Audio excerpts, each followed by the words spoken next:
Pasado alas 11 ay nakahanda na ang grupo ni Lino. Kasama na rito sina Kulas at Mancio. Nagsalita si Kulas. "Lino, gaano kalayo rito ang San Luis?" "Malapit lang, Kulas. Kasi kasunod lang yun ang bayan ng San Pablo." "Ah, ganun ba? E di, kailangan na pala nating humanda. Akala ko pwede pang umidlip eh." Habang bumabiyahe, ay hawak ni Mancio ang isang garapon na estiko. "Masarap pala ito, Bay Kulas, no? Kaya pala gustong gusto ng mga bata." "Oh, gusto mo?" "Ay, Bay Mancio, ayokong kumain ng matamis, tapos pupunta sa laban. Mauuhaw lang ako kaagad." "Oh, ito, may sesto din ako, pampawala ng uhaw." "Ganun din yan eh, matamis rin. Paabot na lang ako ng galon dyan na may tubig." Wika pa ni Kulas na agad rin namang iniabot ni Mancio. Huminto sila sa gilid ng main highway. "Kulas, yan na yung kalye na sinasabi ko roon sa drawing." "Ah, ganun ba?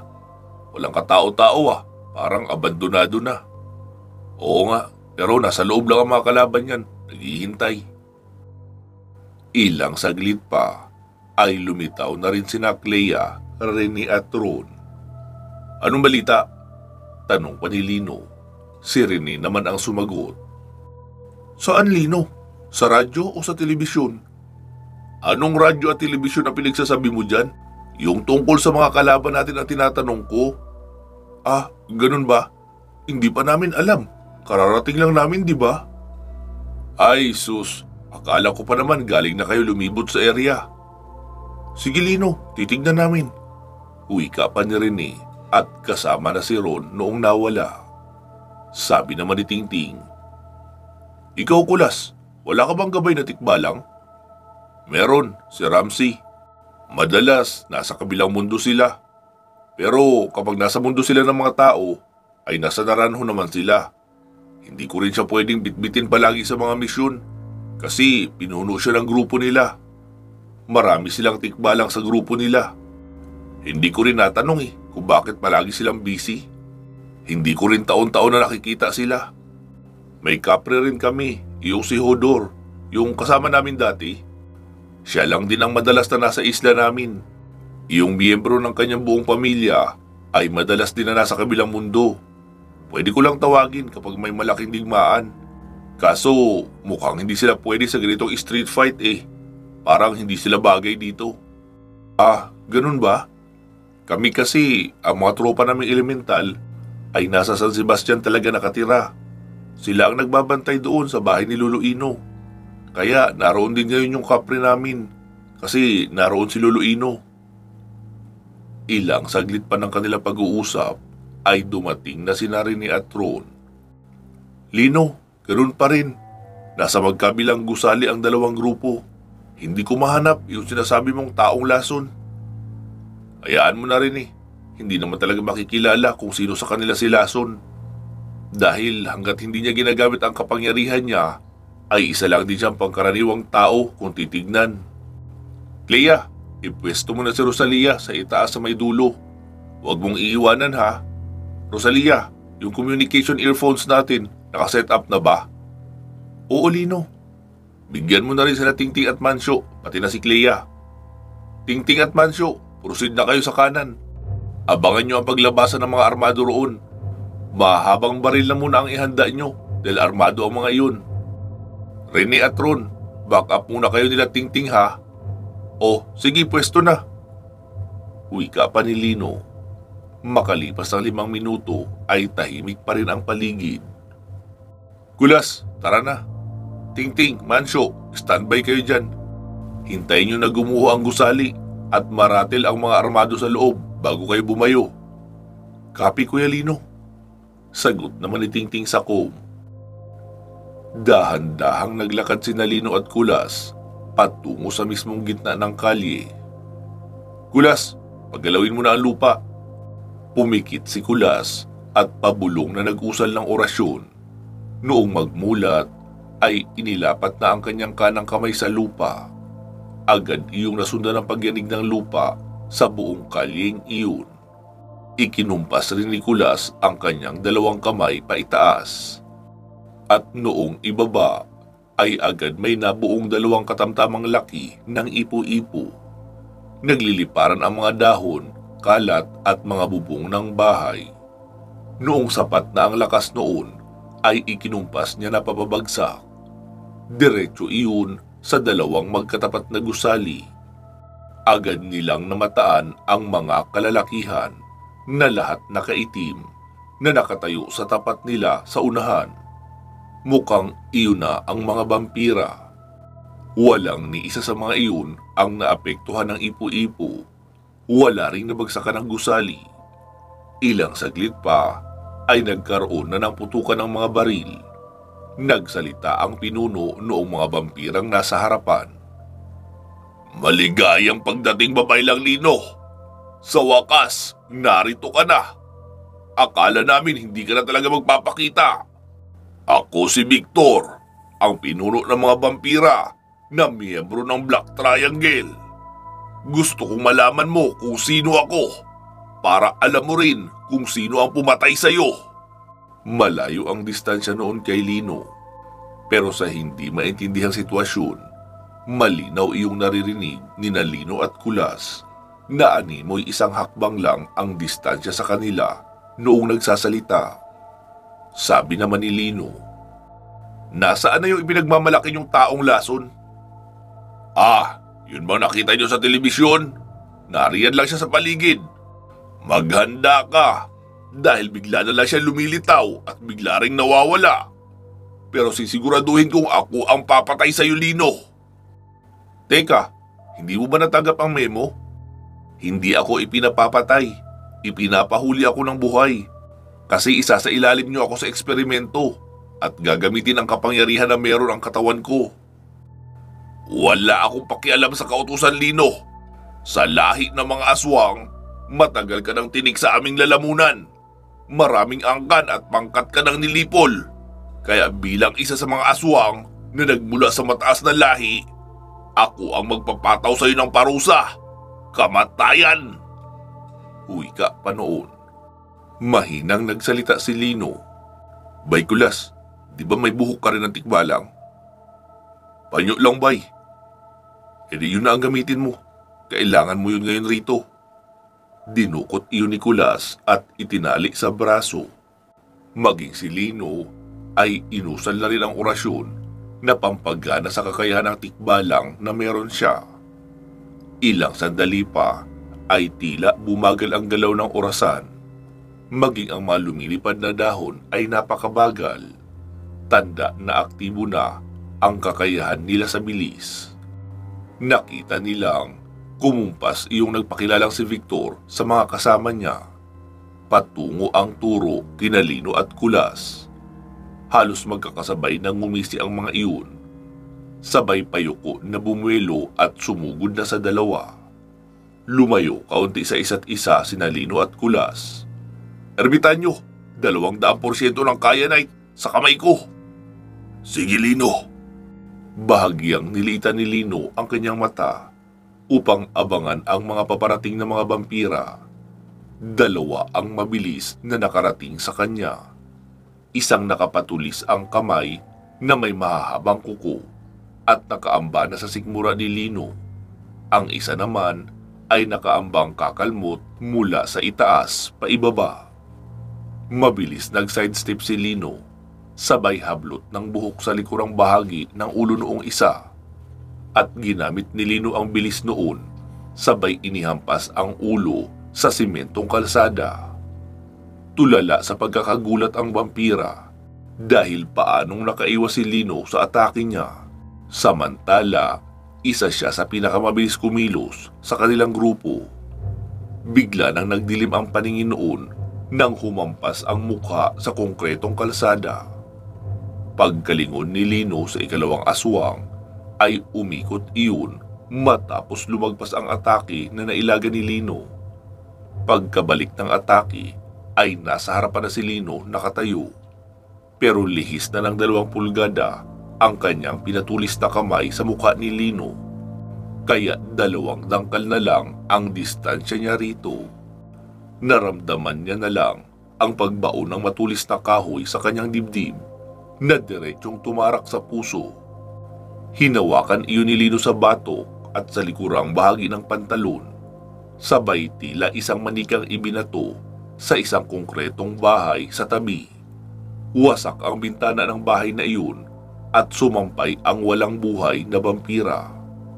Pagkaharap ni Lino sa bandang gitna ay may dalawang vampira ang nasa ere na katalon.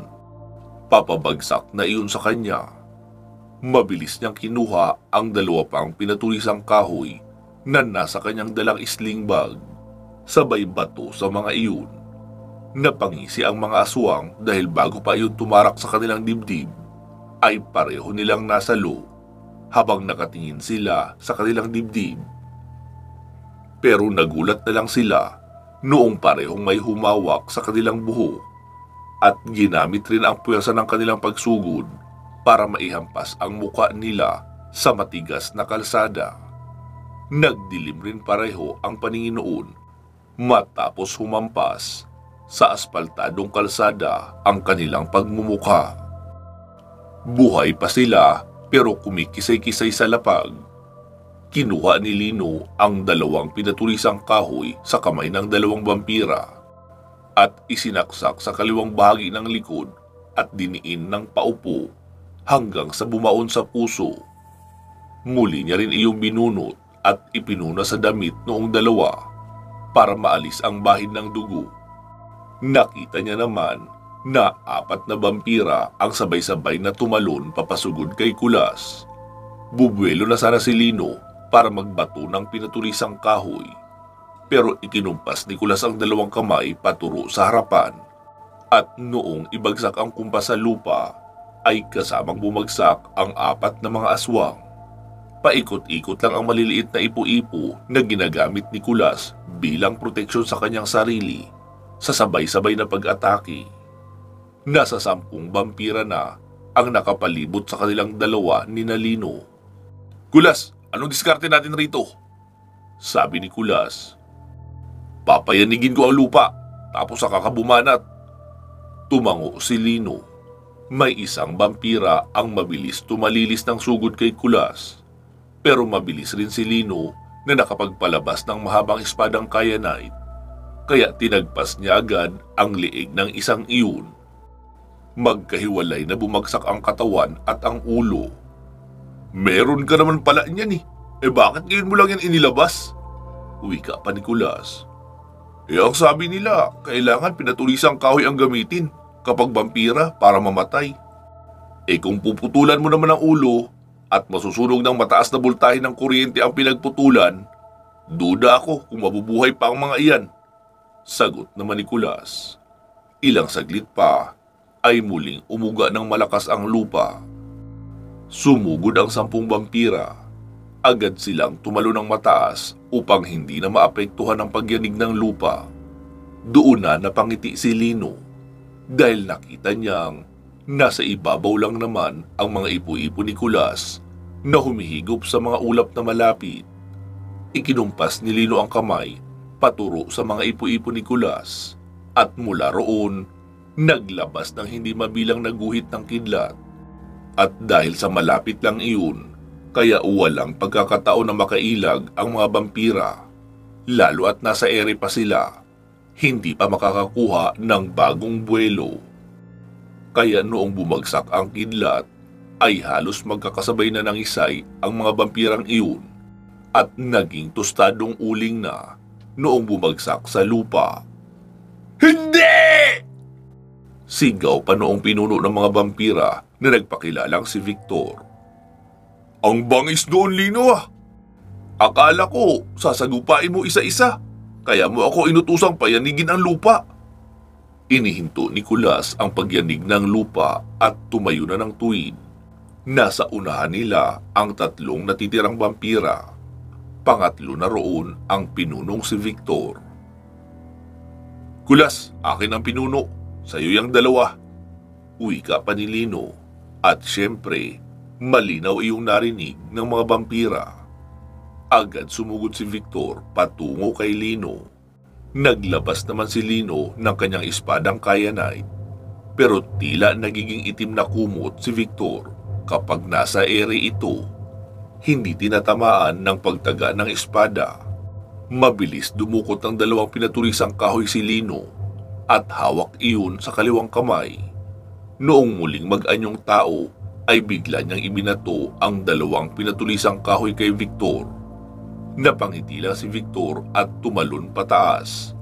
Pero hindi niya inakalang sasalubungin niya roon ang isang latigo na yari sa kayanay. Nagmistula iyong latigong kuryente. Mahigpit ang pagkakapulupot noon sa kanyang leeg, kaya noong biglang hatakin ni Lino ay walang hirap na humiwalay ang ulo ni Victor sa katawan. Kinumpasan pa ni Lino ang katawan noon at tinamaan ng kidlat hanggang sa naging tostadong uling. Kaya nilapitan na lang iyon ni Lino, tinapakan at nadurog. Pagkalingon ni Lino kay Kulas ay nakita niyang hawak na rin noon ang liig ng isang vampira at ibinato sa pader. Pero bago makarating roon ay isang guhit ng kidlat ang tumama. Wow! Kaya mo rin palang gumamit ng kidlat, Kulas? Oo, Lino. Pero depende kapag nakaipon na ng maraming ulap sa ibabaw. Hindi katulad kapag ikaw ang gumagawa ng kidlat na mabilis at marami. Ako kasi madalas pa isa-isa lang at mabagal pang makabuo ng ulap na panggagalingan ng kidlat. Ano ka ba, Kulas? Ang totoo, mas marami kang kakayahan kaysa sa akin. Lahat yata ng elemento ay meron ka eh. Kaso mahina ang poder mo. Kaya limitado lang din ang kakayahan nila na nagagamit mo. Oo, Lino, tama ka. Kasi dati, noong kasagsagan pa ng sabak ko sa mga misyon, ay nagagamit ko lahat ng kakayahan ng kalikasan. Kaunting practice lang pala ang kailangan mo, Kulas eh. Tapos maraming oras ng pagdidibusyon para makaipon ka ng maraming puder. Babalik ka na uli sa dati mong bangis. Ngumiti lang si Kulas. Ang totoo, hindi niya na gustong bumalik sa pagiging buhay manunugis ng mga aswang at mga elemental. Sapat na ang nakuha sa kanya si Ana. Hindi na siya papayag na pati si Fami ay madamay pa. Kaya mas gugustuhin niyang maging simpleng mamamayan na lang at paminsan-minsan ay nanggagamot kapag kinakailangan. Patuloy na nakakarinig si Lino ng putok ng baril. Rosalia, update sa mga armadong grupo. Hindi pa tapos, Lino. Organize sila kumilos at skilled pagdating sa laban. Kulas, maiwan muna kita rito. Kailangan ko silang tulungan roon. Wika pa ni Lino at patakbo nang nagtungo sa kanang bahagi kung saan naroon sina Tingting at Mansyo. Bago siya tuluyang lumiko sa isang gusali, ay nilingon niya pa si Kulas. Nakita niyang nakaluhod na iyon at nakahawak sa leeg. May nakapalibot roon na kulay green na uso. Habang abala kasi sina Kulas at Lino sa pakikipaglaban sa mga vampira, ay hindi nila nakita ang kulay green na uso na gumagapang sa lupa sa likurang bahagi ng gusali at unti-unting lumalapit sa kinaroroonan nila.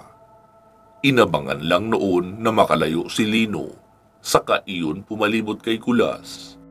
Agad iyong nasinghot ni Kulas at pumasok agad sa kanyang baga. Naamoy niya ang isang matapang na amoy, masakit sa ilong at masakit sa dibdib. Amoy ng lasong cyanide. Kulas! Sigaw pa ni Lino noong makitang bumagsak na sa kalsada si Kulas at nangingisay.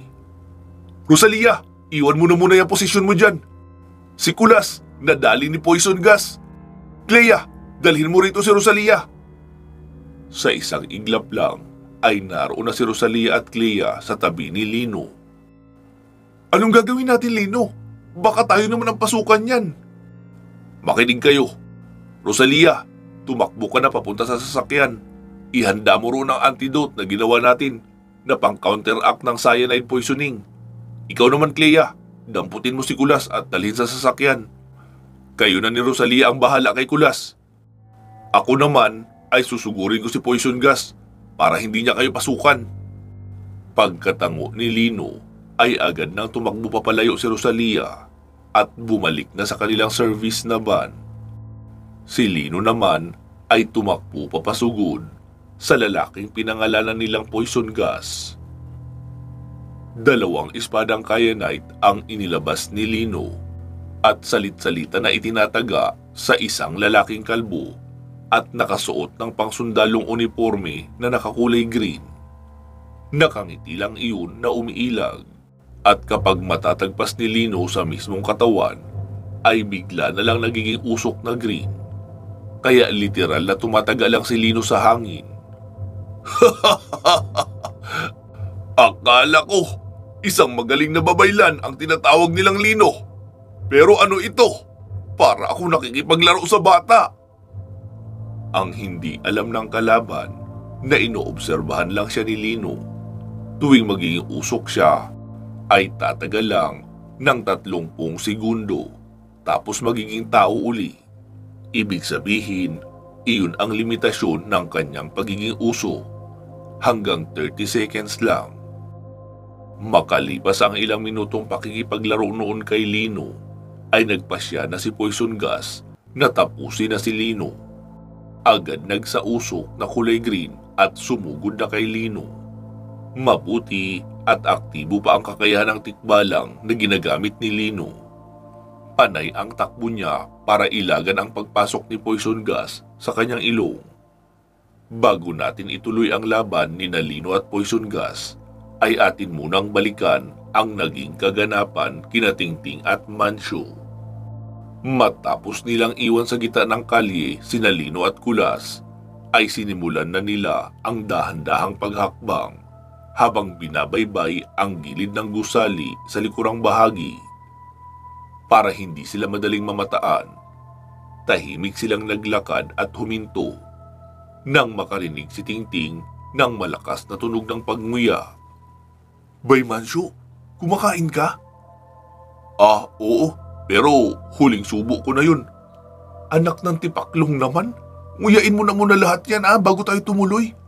Dinig na dinig ko ang malutong na pagnguya mo eh. Ah, ganun ba? Pasensya na. Wika pa ni Mancio at nagmadali sa pagnguya. Ano, wala kang tubig? Tanong pa ni Tingting. Wala, pero ayos lang. May sesto naman ako rito sa bulsa ng cargo pants. Ayos talaga kapag cargo pants ang suot. Kasi maraming bulsa, maraming mailalagay. Napailing-iling na lang si Tingting dahil sa mga delay na ginagawa ni Mancio. Ano, ayos na? Oo, sige, tara na. Sagot naman ni Mancio at nagpatuloy na sila sa paglapit sa gusali. Nakarating na sila sa dulong gusali. Bay Mancio, look out ka ha. Lalapit ako. Paano kung may biglang lumabas? Di barilin mo na bago pa ako mabaril. Okay Tingting, copy. Sagot naman ni Mancio.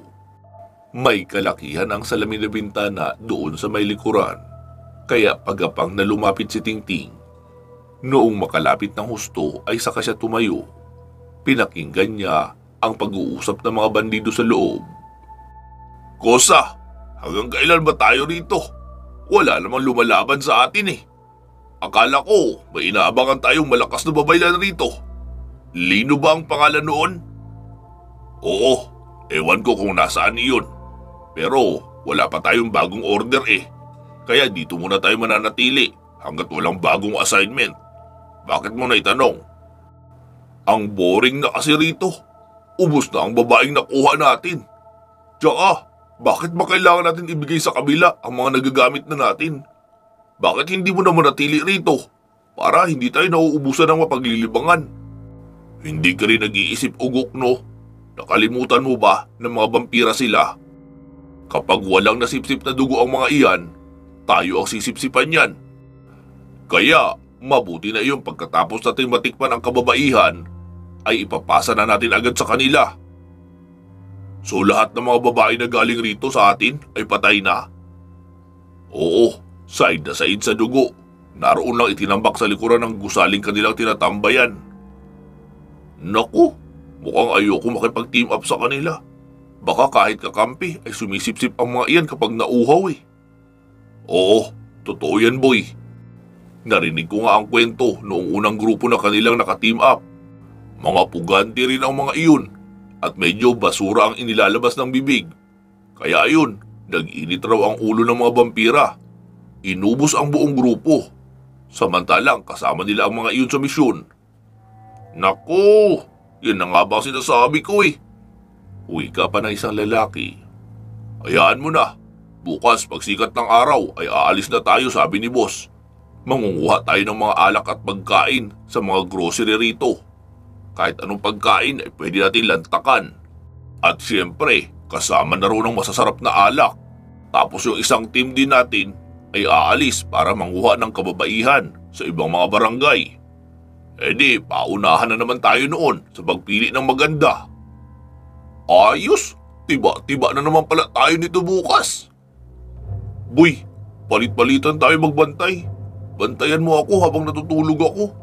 Baka bigla akong dukutin ng mga vampira eh. Ano ka, sira? Eh di ako naman ang napuyat. Kita mo, pasado 12:00 na oh. Huwag ka na matakot sa kanila. Busog sila. Mahigit 40 kababaihan ang ipinasa natin sa kanila ngayong araw na ito. Kaya, imposibleng meron pa sa kanila ang uhaw ngayon. Pag-uusap pa ng mga bandido sa loob ng isang gusali. Sabi naman ng nakatataas sa kanila, Hoy, Orlando at Ruben! Manahimik nga kayo dyan! Ayaw nyo bang matulog? Kayo pagbabantayin ko sa pinto. Hindi boss, antok na po kami. Nag-good night na nga lang kami sa isa't isa eh. Wika pa noong isa na sinang-ayuna naman ng isa pang kasamang bandido. Niyakap na nila ang kani-kanilang armas na Armalite at pumikit. Matapos marinig ni Tingting ang pag-uusap ng dalawa, ay muli na siyang gumapang papabalik sa kinaroroonan ni Mancio. Anong narinig mo ba, Tingting? Wala na ba, Mancio? Naubos na nila lahat ng bihag. Ibinigay na rin nila sa mga vampira. Kaya ibig sabihin, wala nang natirang buhay na bihag rito. Tapos bukas ay muli silang magruronda, mangunguha ng bagong bihag na pagsasaluhan. Hayop pala talaga ang mga ito, bay Tingting, no? Tumango si Tingting at pinindot ang com sa tenga. Kuya Lino, negative na rito sa Survivor. Go for attack na tayo. Copy na, Tingting. Sagot naman ni Lino sa kabilang linya. Tara bay Mancio, doon tayo sa itaas na bahagi para maganda ang cover natin. Maraming puno at mga bato. Dali-dali nang pumesto sa unahan ang dalawa. Makalipas lang ang 2 minuto ay nakita na nila ang malalaking ipo-ipo sa ibabaw at noong ibagsak iyon sa gusali ay nagkagulo ang mga bandido na nasa loob. Pagkalabas ng iba sa may backdoor exit ay agad iyon niratrat ng bala nila Tingting at Mancio. Naglabas pa ng 2 granada si Mancio mula sa bulsa ng kanyang cargo pants at inihagis sa may gusali. Nagpulasan ang mga bandido. Halos kalahati kaagad ang nabawas. Ang iba ay nabagsakan ng gusali. May mga tinamaan ng bala nila Tingting at Mancio at may nasabugan rin ng granada. May isa naman na may hawak na sniper's gun ang pumwesto sa itaas ng gumuhong gusali. Hindi iyon napapansin ni Tingting at Mancio dahil abala sila na makipagsagutan ng putok sa mga bandidong nasa ibaba. Inasinta na ng sniper ang ulo ni Mancio. Malaki ang ngiti nito at dahan-dahan ang inilalapit ang daliri sa gatilyo. Nang isang putok ng baril ang umalingaw-ngaw mula sa malayo. Butas ang ulo ng sniper na bandido at nahulog pa mula sa pinagtataguan. Si Rosalia ang tumira roon. Nagpatuloy ang matinding bakbakan sa ibaba. Lalo at matataas na kalibre ng baril ang gamit ng mga kalaban. Naghahagis rin ang mga iyon ng granada sa pinagtataguan nila Tingting at Mancio. Kaya kanya-kanyang dive sa talahiban ang dalawa at muling humanap ng panibagong cover. May isa naman sa mga bandido ang naglabas pa ng sniper's gun at hinanap rin ang kinaroroonan ni Rosalia. Napansin kasi noon na may bumubulagta sa mga kasama niya pero sa likuran ng ulo ang tama. Nasa harapan naman ang mga naririnig nilang puto. Ibig sabihin, may nakatagong sniper sa ibang direksyon. Gamit ang makabagong scope na nagre-rehistro ng hit signature, ay natagpuan nito si Rosalia. Pumwesto ang bandido sa isang tagong bahagi. Si Rosalia naman ang inaasinta. Mabuti at hindi sinasadyang nagalaw ng kasama ang balikat ng lalaki, kaya nagmintis ang asinta noon na dapat ay sa ulo ni Rosalia tatama. Doon iyon tumama sa itaas lang kaunti, kaya nalaman ni Rosalia na meron ring sniper na umaasinta sa kanya. Hanggang sa marinig ni Rosalia sa com na tinatawag na siya ni Lino dahil nadali na ni poison gas si Kulas, at kapag hindi agad naturukan ng antidote ay siguradong babawian iyon ng buhay. Agad na siyang hinawakan ni Clea sa balikat at dinala kay Lino. Balik na tayo sa sitwasyon ni Lino at ni poison gas. Paikot-ikot ang habulan ng dalawa. Panay kasi ang habol ni poison gas kay Lino. Si Lino naman, gamit ang bilis ng tikbalang ay panay ang atras para hindi makalapit ang kulay berdeng uso. Hanggang sa makasiguro na si Lino sa kanyang obserbasyon na 30 seconds lang ang itinatagal ang pagiging usok ng kalaban. Hindi na masyadong lumayo si Lino. Agad lumapit sa kanya si poison gas. Umaatras siya pero hindi sobrang layo. Sapat lang na distansya para hindi siya mapasukan ng usok sa ilong. At noong muling naging tao ay mabilis na wala si Lino. Gamit kasi ang bilis ng tikbalang ay inikutan niya si poison gas at isang saksak ng natitira niyang pinatulisang kahoy ang isinaksak niya sa gilid ng leeg noon. Natulala iyon at hindi na nakagalaw. Mabilis naman na umatras si Lino dahil baka muling maging usok at mapasukan siya sa ilong, pero hindi na. Paano mo nalaman? Matigas na pagkakatanong ni poison gas, napupugak-pugak ang dugo sa bibig.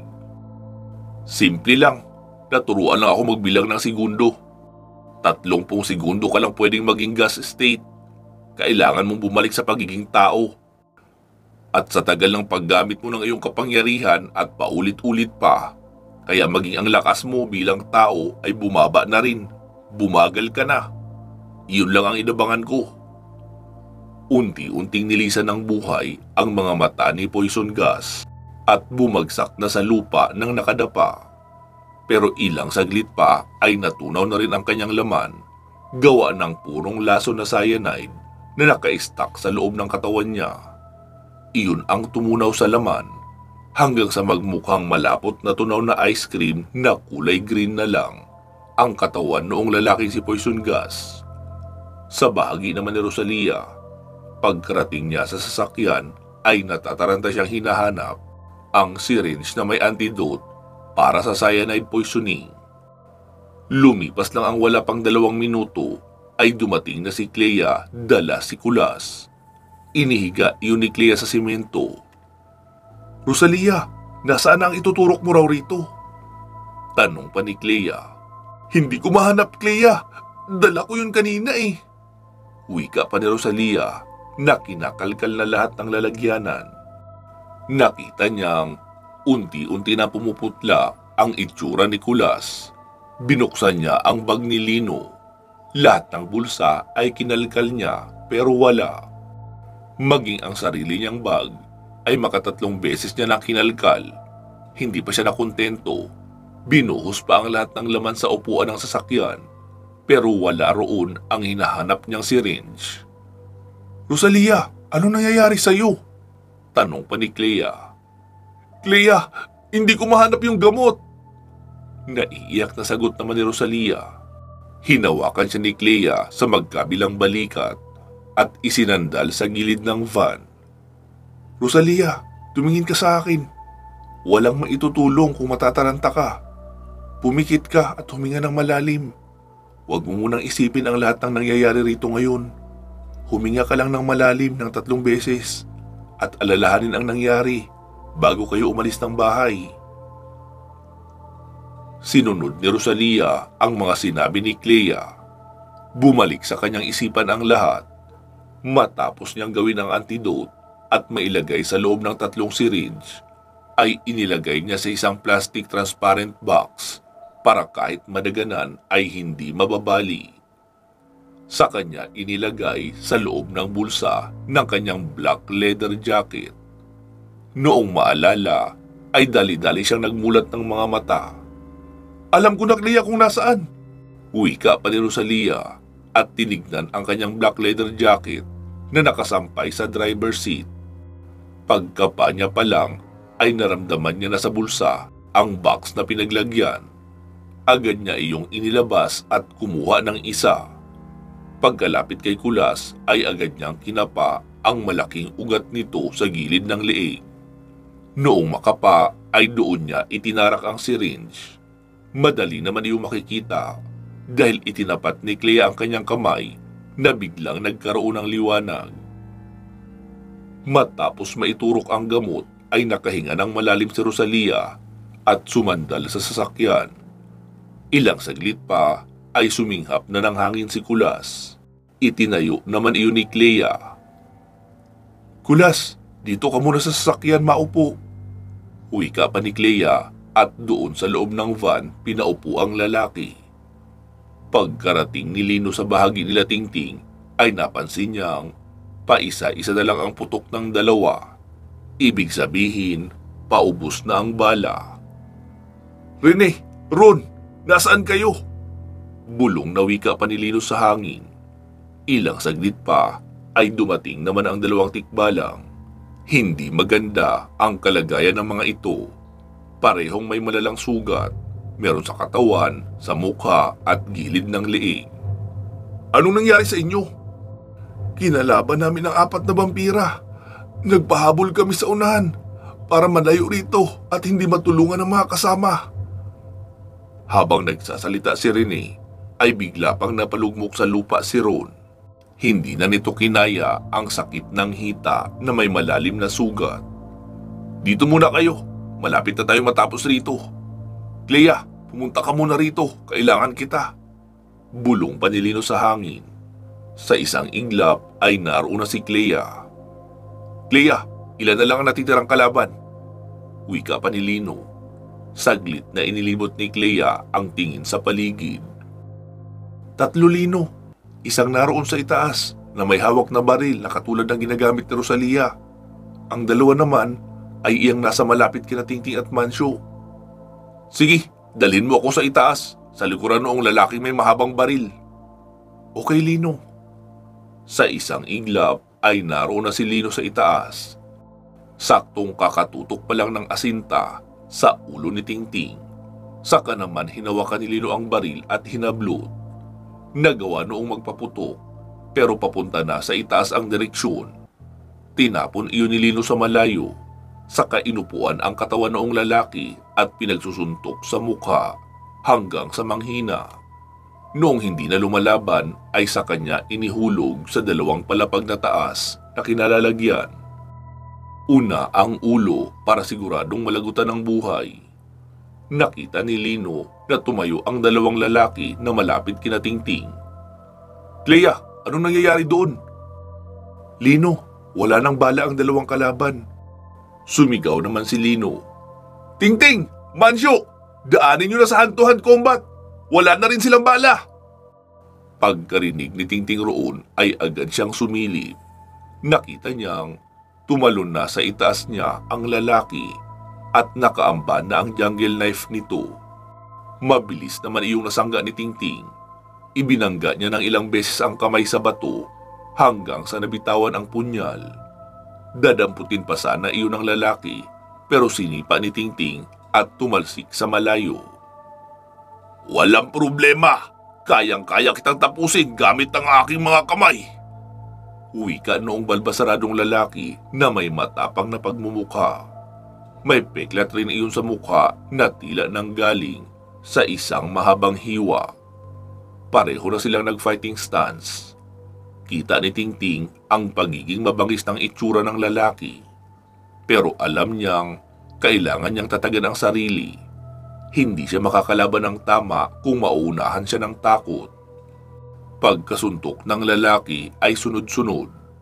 Kombinasyon ng 3 suntok, sabay roundhouse kick.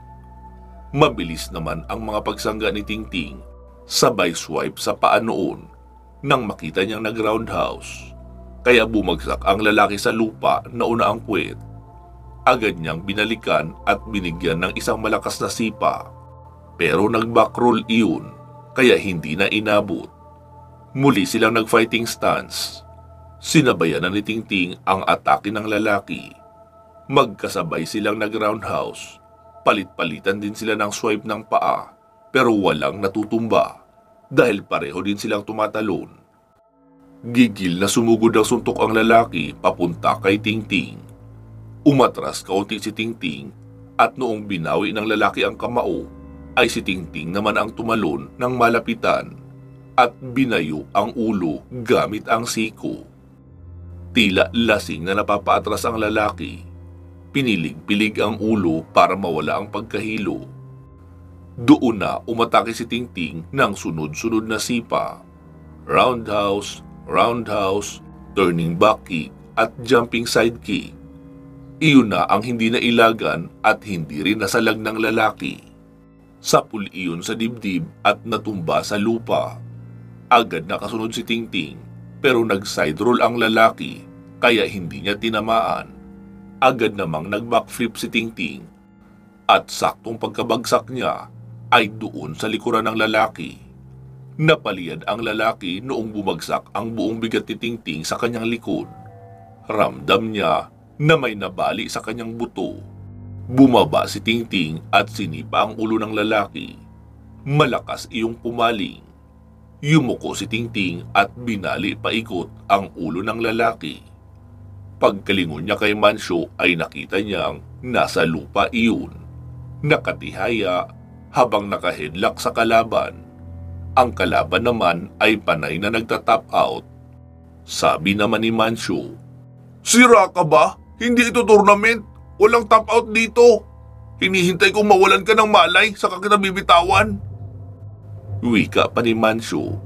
Patuloy sa pag-tap out ang lalaki na mukhang manyakis hanggang sa mawalan ito ng malay. Sabi naman ni Tingting, "Anong balak mo dyan?" "Wala. Talo na yan eh. Nag-tap out na at nawala ng malay." "Sira ka talaga, Mancio. Magkakamalay yan maya-maya at hahantingin tayo. Alam mo namang tauhan niya ng kalaban, di ba?" "Ah, ganun ba? Eh di tapusin mo na pala. Hindi ako komportable na pumatay kapag tao lang. Okay lang kung aswang, pero kapag tao ay parang nakukonsensya ako eh." Wika pa ni Mancio at tumalikod na. Nakita naman ni Tingting iyong jungle knife na nabitawan noong kalaban niya kanina. Dinampot niya iyon at isinaksak sa dibdib noong lalaki na natalo ni Mancio. Saka sumunod na rin siya rito. Nakita nilang nakatayo si Lino sa unahan kasama sina Clea, Rene at Ron. Nagsalita si Lino, "Clea, umuwi na kayo. Ihanap mo ng gamot itong sina Rene at Ron. Marami silang sugat, malala. Magpahinga kayo ha. Hindi ko muna kayo ipapatawag para magkaroon kayo ng sapat na oras para magpagaling." Tumango ang dalawa. Gumawa na kaagad si Clea ng portal at nagsipasok na roon ang tatlo. Naglakad naman pababalik sa highway sina Lino, Tingting at Mancio. "Kuya Lino, anong nangyari? Napatay niyo lahat ng vampira?" "Oo, Ting." "Eh si Poison Gas?" "Patay na rin. Tinunaw siya ng sarili niyang lason sa katawan." "Mabuti naman, Kuya Lino. Mabigat na kalaban sila rito eh." "Mukhang mga nakulong na rebelde yung kasama nilang bandido. Kasi marunong talaga sa baril at hindi natatakot sumugod. Kaya nga noong maghagi si Bay Mancio ng 2 granada ay marami agad ang nabawas. Ang lalakas ng loob sumugod eh, hindi nag-iingat." "Malakas kasi ang loob nila, Ting, dahil alam nilang mas marami sila kaysa sa atin. Nakalimutan nilang maraming baong pagkain si Mancio." Sabi naman ni Tingting, "Ha? Anong kunit noon sa laban?" "Mas magaling lumaban si Mancio kapag mas maraming baon." Sumagot naman si Mancio na kumakain na naman ng dalang wafers na isiniksik niya sa bulsa ng cargo pants. "Oo ba'y Tingting? May punto si Lino. Mas nakakaaliw lumaban habang may kinakain. Malaki naman ang ngiti ni Lino, sabay sabing, "Oh, di ba? Tama ako." "Ay, ewan ko sa inyo." Sagot pa ni Tingting, nakakamot-kamot ng ulo. Pagkarating sa sasakyan ay naabutan nilang maayos na ang kalagayan ni Kulas. "Ano, kumusta na ang pakiramdam mo, Kulas?" Tanong pa ni Lino. "Ayos na ako kaunti, Lino. Parang may kaunting hika na lang ang pakiramdam ko. Pero habang tumatagal, ay unti-unti na rin namang lumuluwag ang paghinga ko. Malayong malayo sa kanina." Sabi naman ni Rosalia, "Ano, saan na tayo nito?" "Madaling araw na, kailangan na natin magpahinga. Balik na muna tayo sa bahay nila Tingting." Wika pa ni Lino. "Okay, sige." Sagot naman ni Rosalia at pinaandar na ang sasakyan at bumiyahe pababalik ng San Pablo. Pansamantala muna natin puputulin dito itong ating kwento. Magsama-sama tayong muli sa part 260. Mag-iingat po kayo palagi at hanggang sa muli.